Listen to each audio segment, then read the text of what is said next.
আমি না ঘোড়ায় পেঁচায় কথা বলতে পারি না। আমার না আপনাকে ভাল লাগছে। কি করতে হবে এখন? আপনি আমার রূপকথার রাজপুত্র হবেন। না, আপাতত ফ্রেন্ডশিপ করতে পারেন। ফ্রেন্ডশিপ করে কি হবে? আপনি আমার রাজপুত্র হবেন আর আমি আপনার রাজকন্যা। ভাইয়া আপনারা কিছু মনে করেন না তো, আমার বান্ধবীর স্কুল একটু ঢিলা আছে। এই চল তো তুই। আমি না এতদিন ঠিক বুঝতাম না তুই তোর মিউজিক নিয়ে এত প্যাশনেট কেন। আজকে বুঝলাম বন্ধু। আরে না না, আপনি আমার রাজপুত্র হবেন আর আমি আপনার রাজকন্যা। আরে থাম না ব্রো, শোন না কি হয়েছে।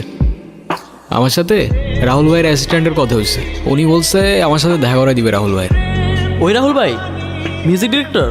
আরে হ্যাঁ, আমাদের এখানে আসলো না গত বছর ওই যে কনসার্টে, হ্যাঁ হ্যাঁ, উনি। তোর যে প্যাশন, তুই জীবনে কিছু না কিছু একটা করতে পারবি। হাই রাজপুত্র। Hello, what's up? আপনার নামটা যেন কি? ভুলে গেছি। আমি মেবি আপনাকে আমার নাম কখনো বলিই নাই। যাই হোক, আমি রোহান। আপনি? আমি তারা। চলেন না একটা লং ওয়াকে যাই নেচারের মধ্যে। কেন? চলেন না। আচ্ছা, আরেকদিন যাবো না।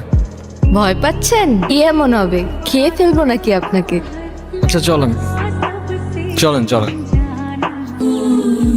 আপনার ভয়েসটা কিন্তু মাশাআল্লাহ। আপনি কি সারাক্ষণ এই গিটারটা নিয়ে ঘুরঘুর করেন? একজন আর্টিস্ট তার আর্ট আর ইনস্ট্রুমেন্ট ছাড়া আর কি নিয়ে ঘুরঘুর করবে বলেন? তবে সত্যি বলতে এই গিটারটা একটু স্পেশাল। আমার জন্মদিনে আমার মা গিফট করছিল এটা। এমনিতে আপনার ক্যারিয়ার নিয়ে প্ল্যান কি? মিউজিক, মিউজিকের বাইরে তো আমার কোনো লাইফই নাই। কখনো মিউজিক ছেড়ে দিতে হয়? মিউজিক ছেড়ে দিতে হবে মানে? মানে বুঝলাম না তো আমি। সমস্যা কি আপনার? ফাইজলামি করতেছেন আমার সাথে? আমি তো মজা করছিলাম জাস্ট। মিউজিক এইটা কোনো জোক না যে মজা করবেন। আচ্ছা, আমার না যেতে হবে। কি এমন কাজ তোমার? না, আপনি থেকে ডিরেক্ট তুমি তো চলে আসছো না? হ্যাঁ, কেন, কোনো সমস্যা? না, তখনও বুঝে উঠতে পারিনি মিউজিকের পর দ্বিতীয় ভালোবাসাটা তুমি হয়ে উঠবে। এক পা দুপা হাঁটতে হাঁটতে প্রথমে ভালো লাগা, এরপর ভালোবাসা, আর তারপরে অভ্যাস। আচ্ছা তোরা কথা বল, আমি ওই দিকটাতে আসি। 2 দিন পর পর এই ঝামেলাগুলো কি না করলে হয় না? যা বলার সেটা তো বলছি আমি তোমাকে। তুমি যেটা বলতেছো সেটা আমার পক্ষে করা পসিবল না। কেন পসিবল না?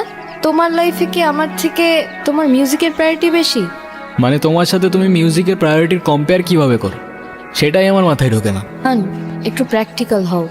জীবনটা তো আর কোনো রূপকথার গল্প না। আমার গ্র্যাজুয়েশন শেষ, এভাবে আর কতদিন? তুমি মিউজিকটা বাদ দাও তো, আর তা না হলে আমার সাথে আর দেখা করতে আইসো না।